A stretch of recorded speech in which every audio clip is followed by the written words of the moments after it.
Hi everyone, welcome to this vlog. I'm here in West Sussex. We're on holiday in Pagham, which has been lovely.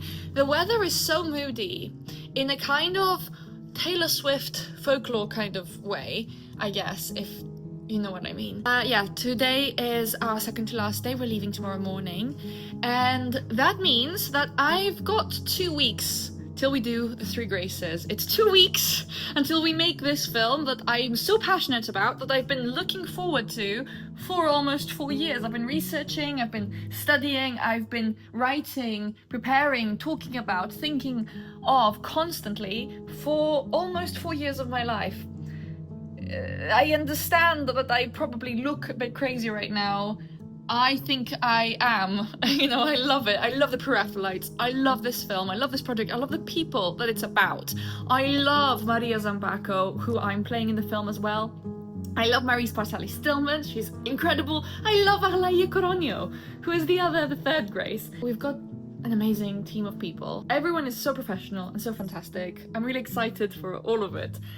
The issue is, it's really stressful. I keep finding, I don't know if you probably can't see it, I keep finding white hairs because of anxiety, I think. I've been so anxious about it for quite a while. The anxiety of producing a film, making a film, clashing with people, struggling, all of that, like, it's so difficult. Producing is so stressful. I will never ever take it for granted, like how hard producers work, because having produced this, like being part of the production team for this, has been really hard. It's been tough in so many ways, but I really believe that it's gonna pay off. But this is the dream, you know? When you've got a dream, you've got to work really hard for it. And you can't be lazy, you can't put it off, you can't avoid it, you can't pass on the responsibilities to somebody else. You've just got to keep trying, keep fighting, keep working hard towards that dream. And a very dear friend of mine once said that hard work in pursuit of a dream is always worth it, which is my motto for these next few weeks when we're working on the film. And I'll take you along with me. So this is your intro from lovely Pagham.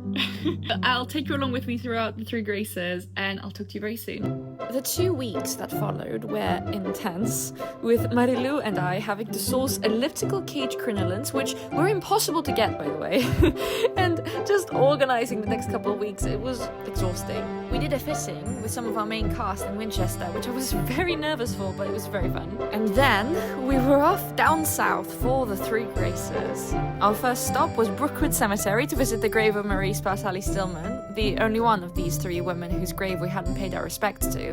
And it was a bit tricky to track it down, but also very special. Give us your blessing. Tell your story. Then we drove through beautiful landscapes and forests until we got lost in a place so magical, where horses and ponies roam free, where you can see folklore alive on every turn, and where magic leaves one spellbound. It was the New Forest in Hampshire, and as you might be able to tell, I was very excited. Or rather, all of us were very excited by this. Oh my goodness! Oh.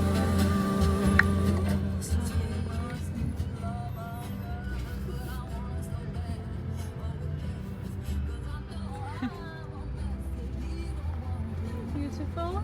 They're beautiful. You got some fern stuck in your hair there, fella.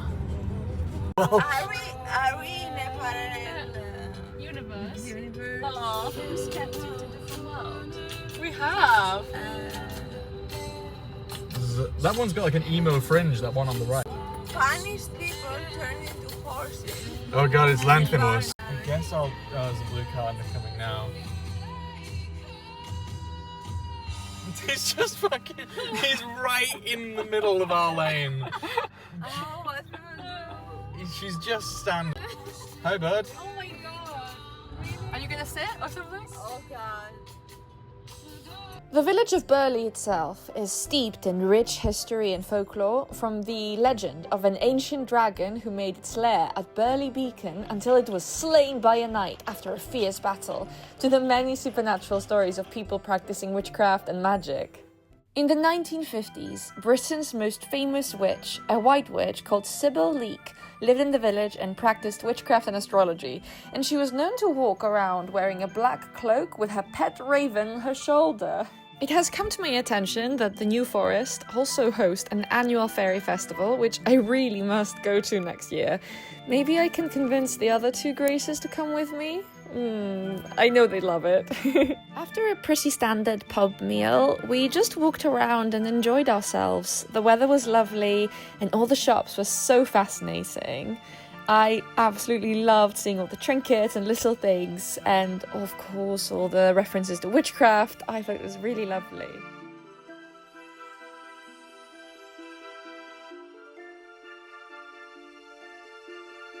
We knew we had some very hectic days ahead, so it was nice to have that kind of distraction, really. But it was also sweet because we got to spend time together. I love spending time with all these people. As you can see, there was a lovely puppy in this shop. I think it was in the Sybil shop. And it was absolutely adorable. We were just playing with it for ages. Very sweet little dog. And it was a really sweet place, I think, Burley. A month after this, which is when I'm recording this voiceover, Tessa, Jacob and I actually went to Salem in the United States, which is quite similar. People often call Burley in England the Salem of the UK. I would say they're quite different. Burley had much more of a village feel. It was smaller and more intimate, whereas Salem was bigger, and I loved both for different reasons, but I really enjoyed my time in Salem as well.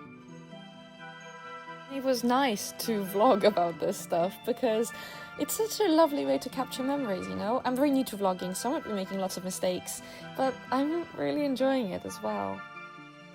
As we were leaving the New Forest, sadly, we got pretty stuck in traffic for a while. So it took until about 6 p.m. for us to get to Bournemouth to meet with some of our team, like Nicole and Jasmine. Marilou had her final fitting that day, and we got to see an early preview of certain props as well as other costumes, and I got to play with this adorable little dog. Oh. That evening at our accommodation, we talked about our day, how nervous we were for the coming week, but also about how excited we were. This is really a dream come true for us, you know? We aren't making any profit from working on this film. In fact, I'm personally more broke than ever, but that's the price you have to pay for your dreams sometimes, and I hope it pays off.